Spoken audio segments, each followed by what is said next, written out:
Perfecto, buen día para todos. De nuevo con ustedes, su pastor y amigo, obispo Alejandro Guevara, miembro de la Comunión Anglicana Emanuel del Movimiento Anglicano de Continuación. Ya me han dicho que de qué se trata todo esto, así que les prometo entre lunes y martes tomar un momento para explicarles de qué se trata esto. Bueno, quiero que sepan que somos una iglesia de tradición católica, de tradición apostólica. No somos una iglesia-estado, por lo tanto no pertenecemos a Inglaterra. Tenemos el gentilicio de anglicanos porque seguimos la iglesia que se originó en la Reforma inglesa, pero no necesariamente nosotros somos parte de la corona, como si lo es la otra ala del anglicanismo que se llama la iglesia episcopal.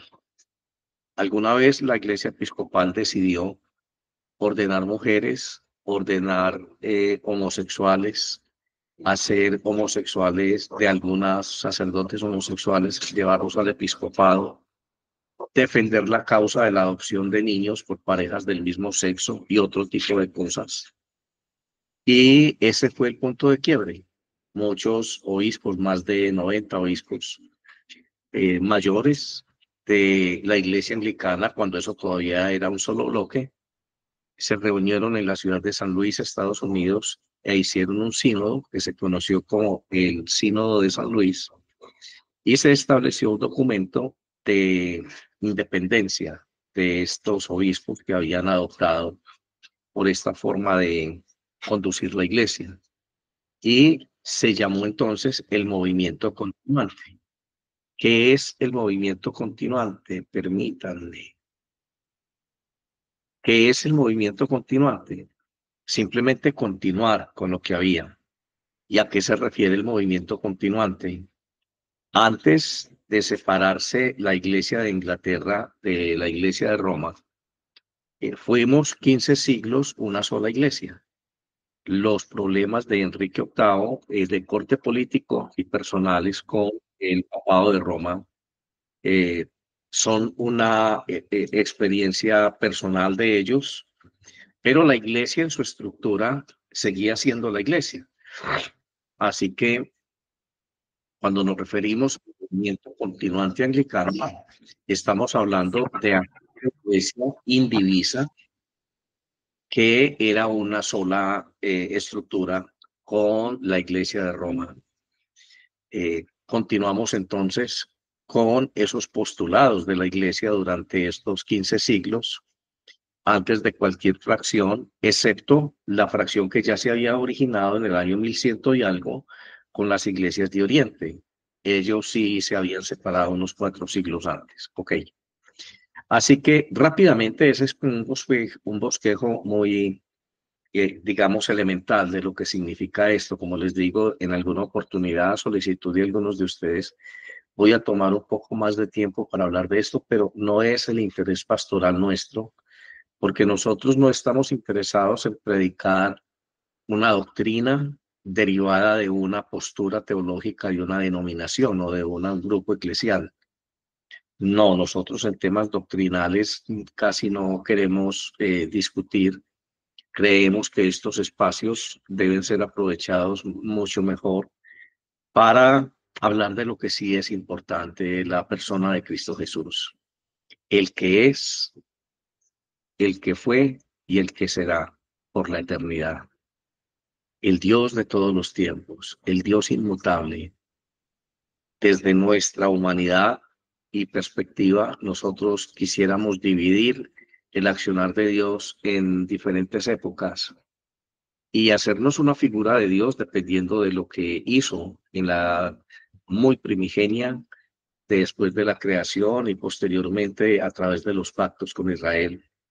Pero en el fondo no podemos perder la perspectiva de que es el mismo Dios. Es el Dios inmutable, el Dios infinito, el Dios que ha interactuado con el hombre a través de la historia, que se ha hecho parte de la historia del ser humano y que se ha bajado al nivel de conocimiento y al nivel de cultura e intelectual de las diferentes edades, del desarrollo de la humanidad, pero su discurso siempre ha sido el mismo, su carácter siempre ha sido el mismo, su santidad siempre ha sido la misma. Así que en eso nos enfocamos, no tanto en hacer proliferación de una institución religiosa en especial o de doctrinas específicas. Nos tiene sin cuidado si alguien piensa si María tuvo más hijos o no tuvo más hijos, el concepto de virginidad eh, que algunos grupos cristianos enfatizan tanto desde algunos sesgos. Creemos que esa no es una discusión inteligente toda vez que Dios nos está llamando a la santidad. Nos ceñimos al texto bíblico, que es la única autoridad para nosotros en la iglesia, y allí el texto bíblico establece de manera contundente y clara que solamente Jesucristo es el mediador entre Dios y los hombres. Tratamos de mantenernos fieles a la palabra de Dios. Así que cualquier interpretación subjetiva de este tema de mediación lo conocemos, lo miramos con respeto, no afecta para nada nuestra capacidad de interactuar con quienes piensan diferente. Lo más importante es que el carácter de Dios esté plasmado en el corazón de las personas, que haya justicia, que haya amor, que haya equilibrio con la naturaleza, con ellos mismos, con el Espíritu de Dios, que haya vocación de servicio y sobre todo que haya un deseo ardiente y permanente de conocer a Dios, de ser amigos de Dios. Esos sí son nuestros hermanos. Las demás cosas, créanme que no importan. A veces da vergüenza ver cómo se sigue desgastando la iglesia 21 siglos después o 22, 2200, 2000 y punta de años después de la muerte de Cristo y todavía seguimos con esos rudimentos tan tontos. Y diciendo, esta iglesia la fundó Dios, la suya no, esta iglesia sí es de Jesucristo, la suya no. Parecen niños peleando por a quién quiere más la mamá o a quién quiere más el papá. Bueno, les invito entonces a continuar esta mañana con este devocional. Gracias a quienes llegan. Les invito a compartirlo, por favor. Muchas personas, sobre todo en esta red social de Facebook, oramos mucho por esto. Están siendo influenciados por muchos vientos de doctrina y por unas influencias satánicas demasiado marcadas, que hemos tratado de alguna manera en nuestros discursos matutinos de contrarrestar. Igual sabemos que la mayoría son de filiación católica y dentro de este mundo católico son de filiación católico-romana, sobre todo porque estamos en Occidente. Las iglesias católicas de Oriente son las iglesias ortodoxas. Ellos no están tan sumidos en este tipo de supersticiones, sino que la forma de la construcción teológica de Roma permite y hay una puerta muy abierta para que se conviva entre la superstición, entre lo bueno y lo malo, entre el subjetivismo posmoderno y otro tipo de cosas que hemos estado hablando. Pedimos nosotros ser fundamentalistas en ese sentido, no en el mal sentido de la palabra. Fundamentalismo asociado a fanatismo no es lo que nosotros estamos promoviendo, estamos simplemente diciendo que se hace necesario volver a la radicalidad del mensaje revelado. Si Dios dice no matar, es no matar. Si Dios dice amar al prójimo, es amar al prójimo, no como yo crea que hay que amar, es como Dios dice que hay que amar, porque Él es el Señor soberano de nuestras vidas. Así de sencillo. Otro tipo de consideraciones no pasan de ser filosóficas, subjetivas y sectarias. Bueno, saludo también a quienes ahora están en la plataforma de Meet con esta aclaración. Entonces, bienvenidos todos, iniciemos. En el nombre del Padre, del Hijo y del Espíritu Santo. Amén. Alabemos al Señor, porque grande es su misericordia. Alabemos al Señor, porque su misericordia es eterna. Digámosle a Dios, empezando esta mañana, omnipotente y misericordioso Padre, hemos errado y nos hemos extraviado de tus caminos como ovejas perdidas. Hemos seguido demasiado los designios y deseos de nuestro propio corazón y hemos faltado a tus santas leyes.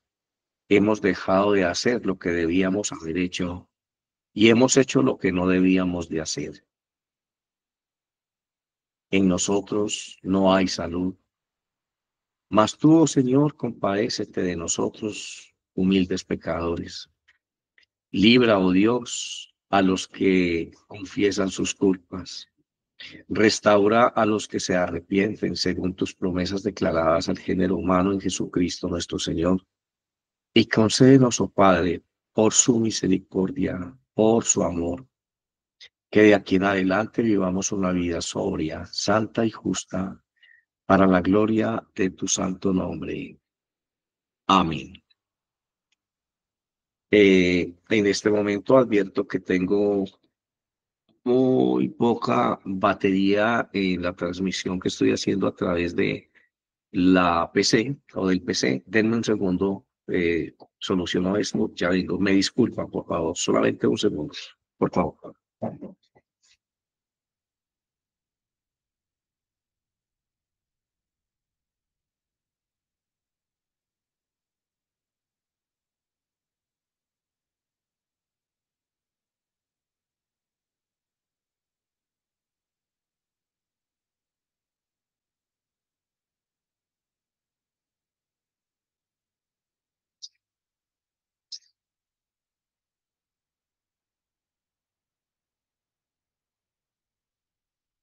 Bueno, gracias.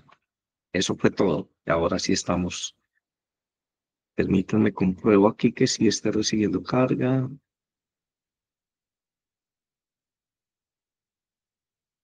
Sí, ok. Teníamos un tema que estábamos manejando, que empezamos a manejar, perdón, ayer, y es un tema que entrelaza dos conceptos, el concepto de la amistad y lo que uno piensa del otro en una relación.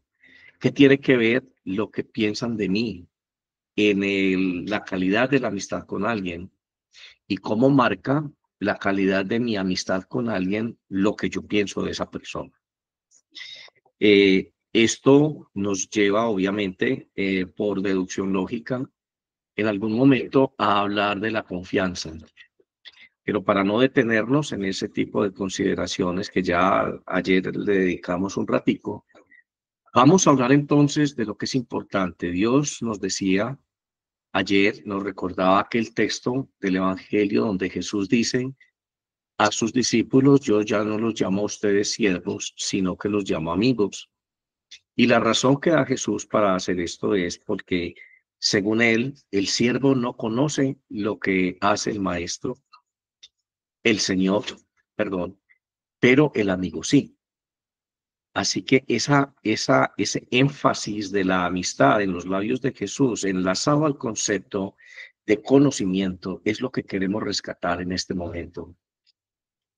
Entonces, el título del video que grabamos ayer y que muchos de ustedes recibieron, quien quiera recibir la grabación, por favor me escribe a mi WhatsApp, más 57 315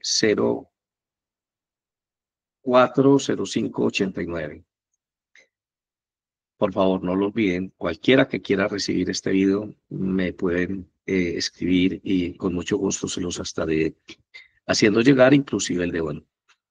Bueno, decíamos ayer entonces que estos dos conceptos de amistad y lo que yo pienso del otro es lo que realmente nos importa. A través de la historia de la revelación, encontramos algunos ejemplos en el Antiguo Testamento o en el dato veterotestamentario, donde Dios, directa o indirectamente, a través del escritor bíblico, el escritor sagrado, expresa su opinión acerca de alguien.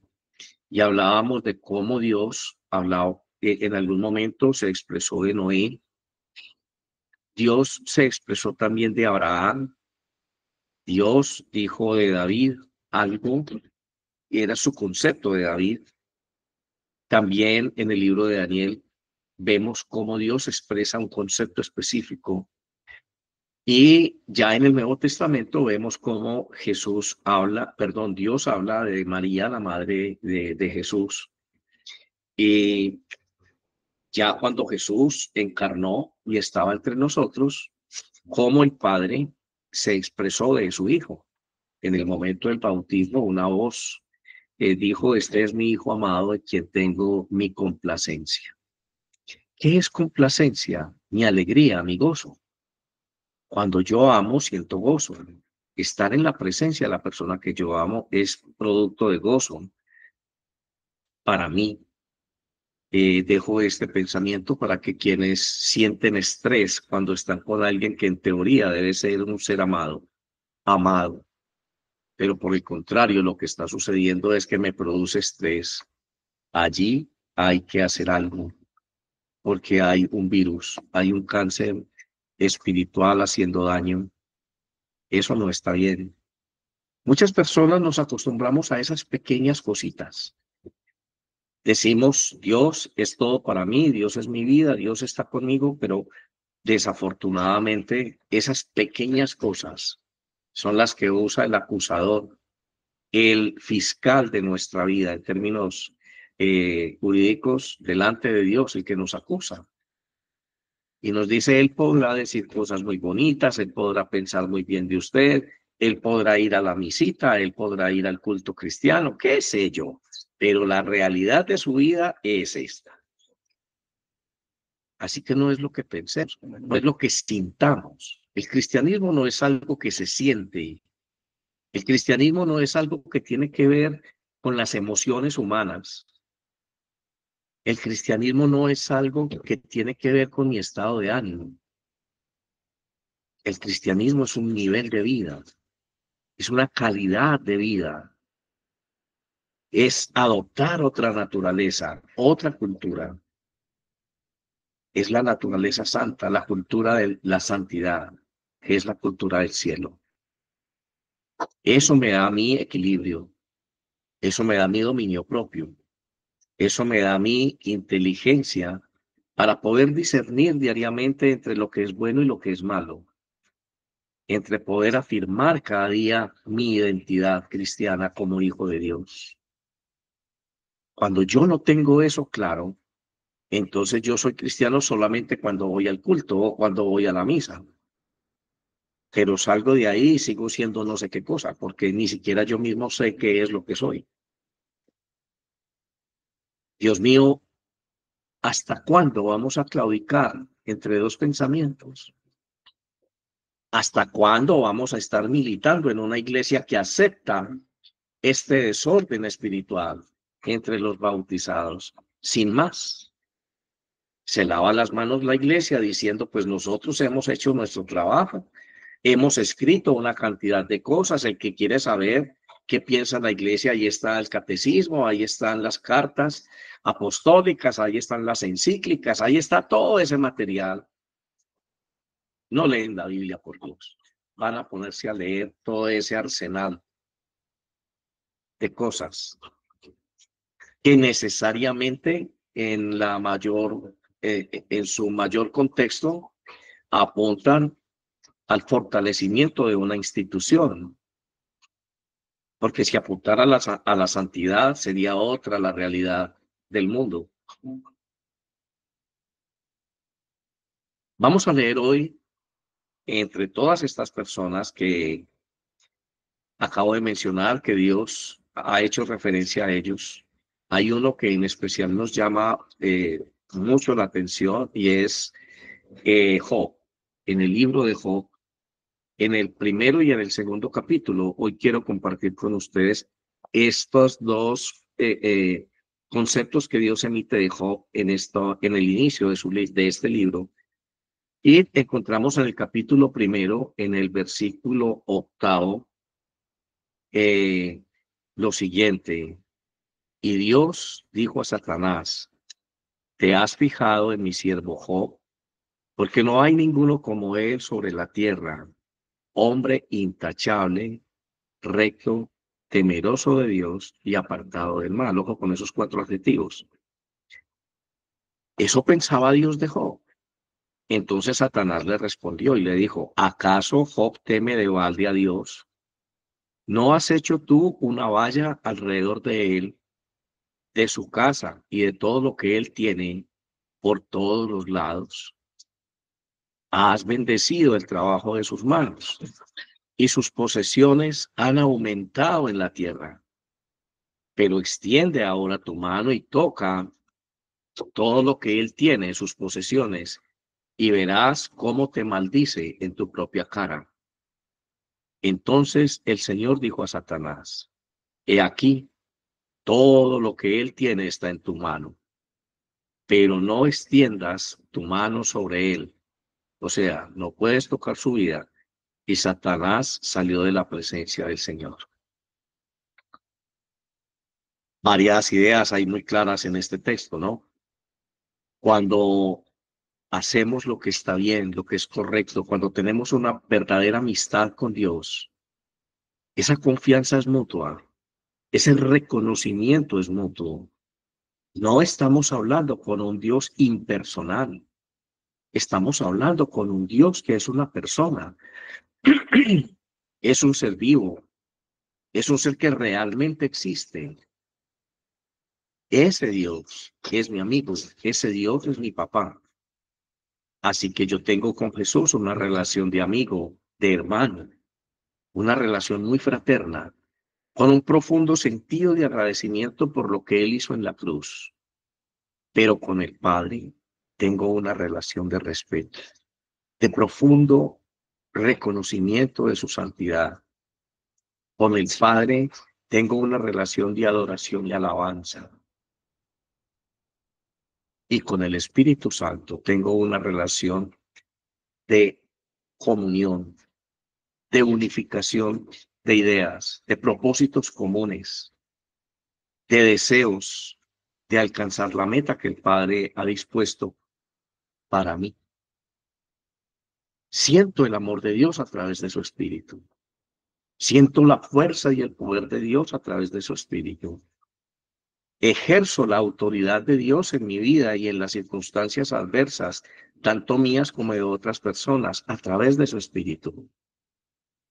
Jesús, por el contrario, me guía, me consuela, me exhorta, me habla del amor, de ese amor que se entregó incondicionalmente, de ese amor sin fronteras. Me trae la revelación de lo que significa el reino de los cielos, de la sabiduría del Padre. Y el Padre, entonces, es lo más reverenciado, es el objeto supremo de mi alabanza, es mi gran admiración, es a quien temo en el buen sentido de la palabra, a quien debo conocer, a quien dimensiono cada día a través de la experiencia del Espíritu Santo y del amor de Cristo. Y no me canso de conocer al Padre.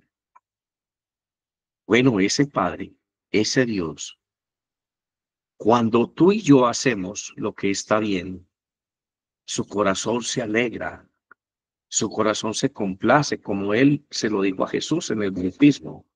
Este es mi hijo en quien me complazco. Pero cuando usted y yo estamos felices, lo comunicamos. Lo saben nuestros amigos, nuestra esposa, nuestro esposo, no sé. Se lo decimos a todo el mundo, aunque no nos estén preguntando a través de la expresión facial. Bueno, cuando Dios está alegre, ¿a quién se lo dice? El Espíritu Santo y el Hijo ya lo saben. Ellos están juntamente con mi alegría, son el origen de mi alegría, de mi obediencia, de mi comunión perfecta con Dios. Entonces el Padre está contento. ¿Y a quién se lo dice el Padre? ¿A quién le expresa Dios esa alabanza? pues lo que Dios piensa de ti es una alabanza, está afirmando lo que tú estás haciendo. Entonces él llama a su archienemigo, a aquel ser que un día se reveló en el cielo cuando él hizo al hombre a su imagen y semejanza. Aquel ser que se hizo expulsar del cielo porque contrarió la voluntad del Padre. Y él y las 3/4 partes de los ángeles fueron expulsados. Y ahora son los ángeles caídos. Entonces él estaba, según lo relata el libro de Job, presidiendo una asamblea donde todos sus hijos estaban frente a él.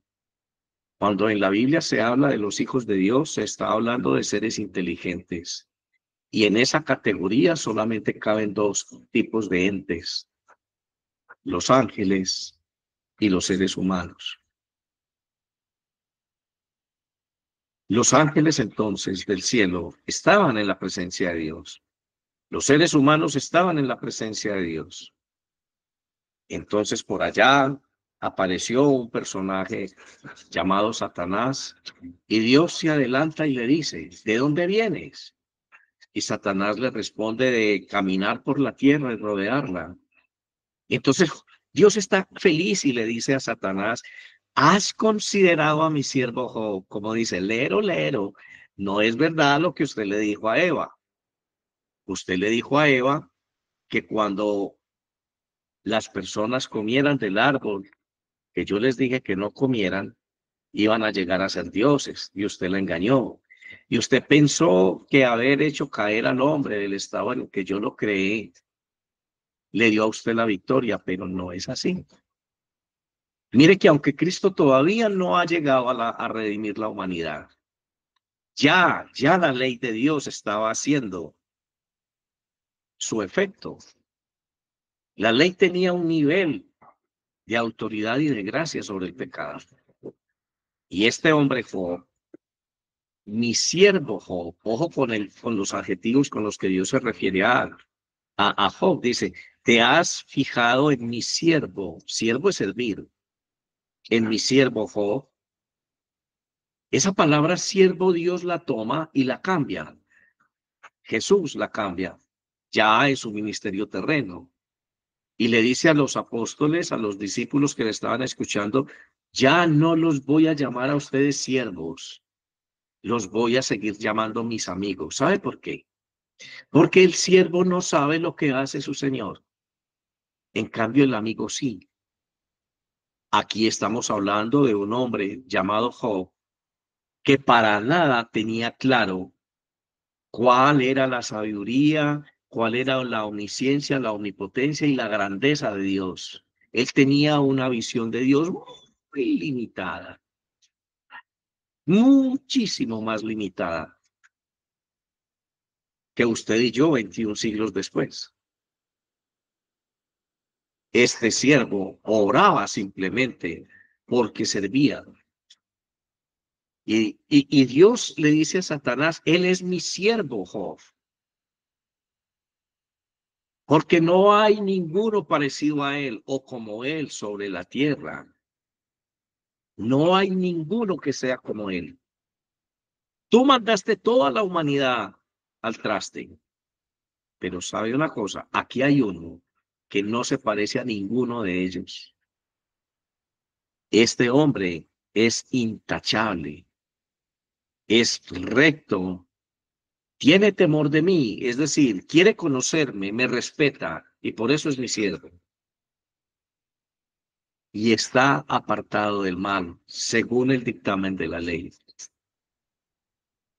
Ese hombre no mataba, tenía una buena relación con sus papás, no fornicaba, no adulteraba, no decía mentiras, no deseaba los bienes del prójimo. Amaba a Dios sobre todas las cosas y al prójimo como a sí mismo. Y santificaba el día de reposo. Se apartaba del mal. Entonces, Dios le dice eso a Satanás. Y el eje, la razón por la cual en la cual Dios está basando para declarar esto, no es otra sino la ley. Le está hablando al autor de la desgracia humana y le dice, ¿no has considerado a Job? No hay uno solo en toda la creación que usted dañó que sea como él.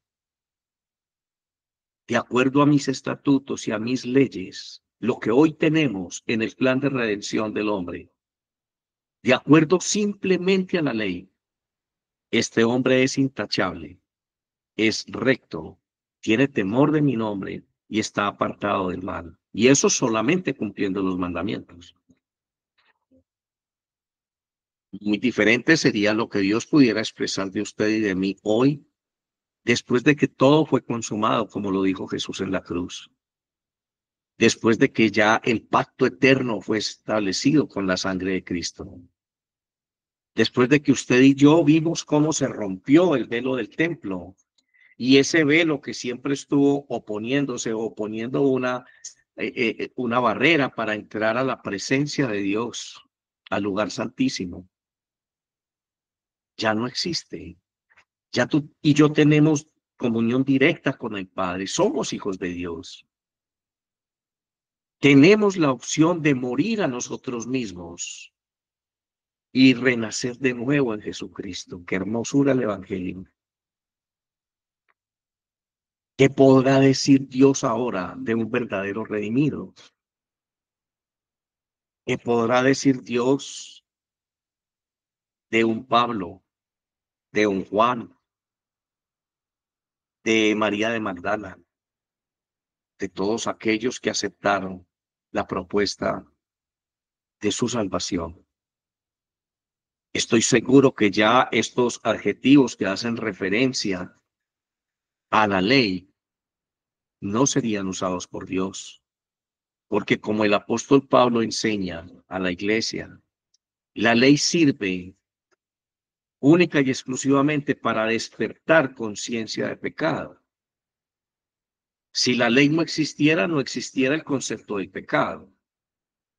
Pero en la dimensión de la gracia, todo concepto de pecado queda sepultado con tu vida anterior, con ese hombre que antes era esclavo de la droga, que antes era esclavo del mal carácter, que antes era esclavo de todo tipo de actos impuros. Esa conciencia de pecado ya no existe. Hay una nueva conciencia en ti y en mí. Nos concebimos como hijos de Dios. Nos concebimos nuevas criaturas. Nos concebimos desde la perspectiva creacional primigenia. Dios hizo posible que ese evento de Adán y Eva ya no tenga que ver en mi presente, en los días de hoy. Gracias al amor de Cristo, ese cuento está superado para mí. Ahora estoy siendo transformado cada día por el conocimiento de Dios. ¿Qué podría decir Dios entonces de mí? De Jesús dijo, este es mi Hijo amado, en quien tengo mi complacencia.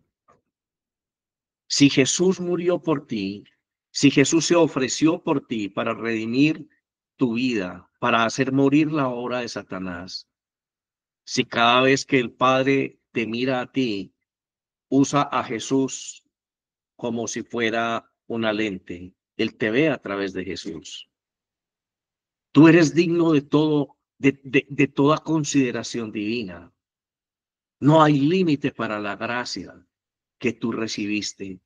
No hay límite para el poder del Espíritu Santo que fluye en ti. No hay límite.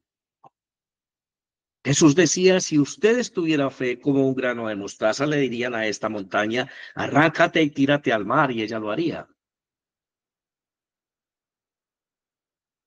Una vez le presentaron a Jesús a un endemoniado, a un joven, y este joven no había podido ser liberado por sus propios discípulos, posteriormente apóstoles.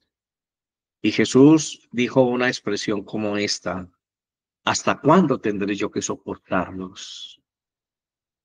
Raza de víboras. ¿A quién se refería? ¿Jesús se refería a quienes lo escuchaban? No.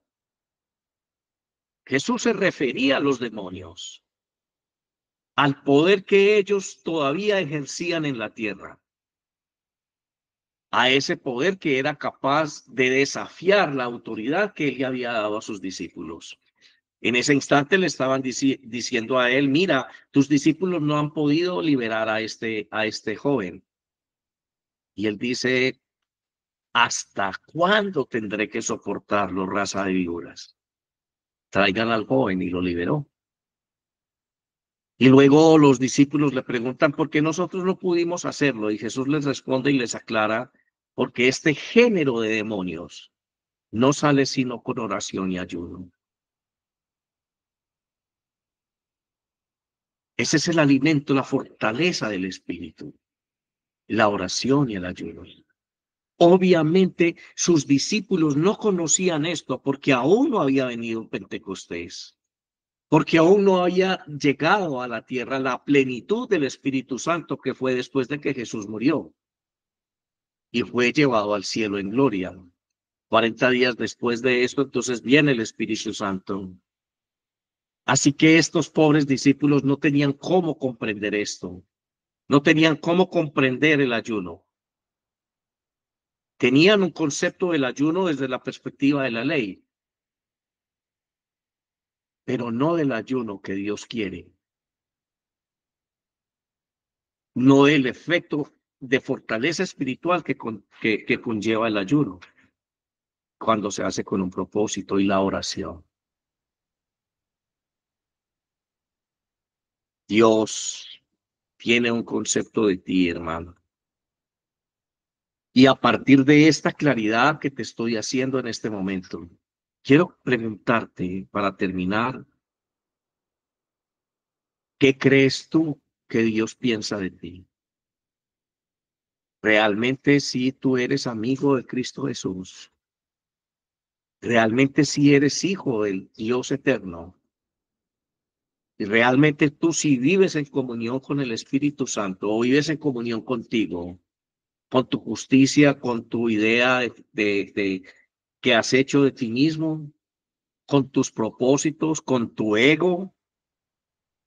¿Para qué usa las redes sociales la mayor parte de estas muchachas que uno mira allí? Para hacer el ridículo, dando picos, mostrándose semidesnudas, cantando, haciendo alusión a una realidad idílica que no existe. ¿Qué buscan? ¿Reconocimiento de quién y para qué? Porque no usamos el tiempo que nos queda para buscar a Dios con toda nuestra alma, con toda nuestra fuerza, con todo nuestro corazón. Quiero que oremos. Mañana, el lunes, trataré de continuar con este tema. Me parece que es un tema importante. Vamos a desglosar todas estas cosas que Dios conceptúa de Job. Vamos a acercarnos un poco más a la realidad de Dios a partir de allí. Y mientras tanto, quiero invitarlos a que tengan un día feliz, a que hagan suyas estas palabras que acaban de escuchar. Dios no trae este mensaje para ustedes sin ningún propósito. Todo lo que Dios hace, lo hace con un propósito. Así tú no creas, así tú no estés consciente inclusive de lo que Dios está haciendo en tu vida, puedes tener la seguridad que Él lo está haciendo. Sin importar tu indiferencia, sin importar tu ego, sin importar tu arrogancia, sin importar tu vanagloria intelectual, Dios lo está haciendo. Porque el amor de Dios es infinito. Porque no hay posibilidad de que el ser humano dimensione la fuerza de la santidad de su amor para mí. Hoy quiero dejar este pensamiento en tus manos, en tu consideración, en tu pensamiento, perdón. Y quiero dejar en tus manos la responsabilidad de ser honesto contigo, y de tomar en serio la vida de Dios que hay en ti. ¿Quién eres tú? ¿Quiénes son tus amigos? Ah, voy a hacer la pregunta del millón. ¿Has logrado al menos ser tu propio amigo? ¿Hay confianza y hay honestidad en el trato contigo mismo? Creo que no, porque nos hemos convertido en expertos para estar maquillando nuestras culpas, nuestra hipocresía, nuestras mentiras. Nos excusamos. A nuestros ojos somos lo mejor del mundo. Eso sí, le exigimos a los amigos que sean honestos con nosotros. Le exigimos al esposo, a la esposa y a los demás que tienen que ser honestos en el trato con nosotros y que tienen que tener verdad. Somos niños. Pedimos porque nos gusta lo que está en la vitrina. Lo que más brilla es lo que a mí me llama la atención. ¿Cuánto hace falta madurar y cuánto hace falta tener en cuenta realmente a Dios? Por último, quiero eh, hablarles de algo que dije ayer. No sé si fue prudente o imprudente de mi parte, pero es la verdad. A partir de allí, entonces, he tenido muchas llamadas, sobre todo de la iglesia, de muchas personas ya en el rol del ministerio. Eh, no es que yo no ame a Dios, no es que yo no quiera a Dios. Lo que pasa es que la iglesia debe tener ética. Sostener la obra de Dios me ha llevado a contraer compromisos pecuniarios personales. Y llega un momento en el que yo ya no puedo seguir viviendo de ilusiones. Tengo que aceptar la realidad. Al mundo al que le predico no le importa la obra de Dios. No les interesa para nada los planes de su padre. Ni siquiera sabe que tienen un padre. Todo creen que lo tienen merecido por ser ellos. Y cuando realmente están en un problema, entonces van y le llevan la plata al brujo. Vea, tenga para que me lo arregle. No importa de dónde saque el poder, pero arrégleme mi problema. Diosito, gracias porque ese brujito salió bueno para mí. Dios mío, ya nos hicimos mayores. Esa fortaleza y esa decisión, ese ímpetu de luchar contra la adversidad va menguando. Estoy cansado de lidiar con la indiferencia. Yo creo que esa es la verdad. Necesito orar, necesito ponerme en contexto con Dios y estar en paz. Si después de todo esto Dios obra de alguna manera, no sé cómo, Dios obra de alguna manera, entonces yo siento que estoy en el propósito de Dios, pero a veces les confieso que me ha saltado una duda. Yo veo cómo iglesias evangélicas crecen con todos los errores que pueden estar cometiendo, ahí van. Yo digo, Señor, ¿será que me enfrasqué en algo que tú nunca me mandaste a hacer? ¿Hasta dónde he comprometido mi integridad, mi ética, mi moral ministerial de respeto a quienes en este momento son mis acreedores? No sé, les pido sus oraciones. Por ahora el plan es ese. Solamente estoy esperando terminar algunos procesos que no puedo dejar iniciados y todavía esto puede tomarme un mes más o menos, ¿no? Algo como así. Así que durante este mes voy a estar pidiendo sus oraciones. Es difícil, regresar a una sociedad hostil donde a la edad que ya tenemos no es fácil conseguir fuentes de empleo, ingresos. Algo tendré que hacer, pero tengo que responder por lo que ya hice. Bueno, a todos ustedes, gracias. Un abrazo, mi bendición para que tengan este fin de semana muy feliz, pero sobre todo mi bendición y mi ánimo para que ustedes mediten en lo que estamos hablando. ¿Cuánto diera yo por escuchar una predicación del Evangelio en estos términos y dejar de escuchar curitas y dejar de escuchar pastorcitos y dejar de escuchar tanta basura? Perdón por la expresión que estoy diciendo, donde solamente nos están invitando a adoptar modelos de conducta desde una perspectiva de una moral humana o desde una idea de Dios, pero no a tener una relación con Dios que nos confronte, que nos siente todos los días en nuestra realidad. ¿Sabe una cosa que a veces yo lloro y le pido a Dios que tenga misericordia? Porque qué gran verdad esta, ¿no? Amplia es la puerta que lleva a la perdición y bien escasa, bien estrecha la puerta que lleva a la vida eterna. Que el Señor les bendiga y les guarde. Que el Señor haga resplandecer su rostro sobre ustedes y les conceda la paz. Que quien no tenga trabajo lo consiga, que se sanen quienes están enfermos, que Dios sobre según tu fe. Hermano, tienes toda la fuerza, tienes todas las opciones a tu favor, solo que tú quieras hacerlo, solo que tú quieras liberar a Dios dentro de ti. Todo es posible para los que creemos en Cristo Jesús. Mi bendición para todos ustedes. Amén. Nos vemos el lunes, queriendo Dios, a la misma hora. Un abrazo para todos.